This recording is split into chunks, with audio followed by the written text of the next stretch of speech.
गिर गए।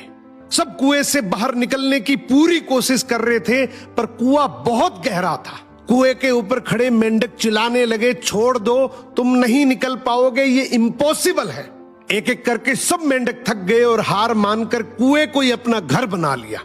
लेकिन उनमें से एक मेंढक था जो बस चढ़ता ही जा रहा था। बाहर खड़े मेंढक जोर जोर से चिल्लाने लगे, मत कोशिश कर, तुम मर जाएगा। नीचे वाले भी बोलने लगे कि देख, हमने भी तो ट्राई किया है, ये हो ही नहीं सकता, कुआं बहुत गहरा है, गिरकर मर जाओगे, अभी भी टाइम है, वापिस आ जाओ। पर वो मेंढक रुका नहीं, निरंतर चढ़ता ही जा रहा था और आखिरकार वो कुएं से बाहर आ ही गया। सबने हैरान होकर पूछा कि जब हमने तुझे मना किया था तो तू रुक क्यों नहीं गया? तब पता चला वो मेंढक बहरा था।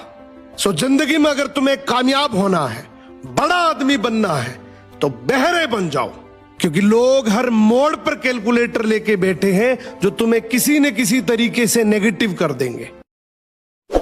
इस वीडियो को लाइक करें, हमारे चैनल को सब्सक्राइब कर बेल आइकन जरूर प्रेस करें हमारी न्यू वीडियो सबसे पहले देखने के लिए।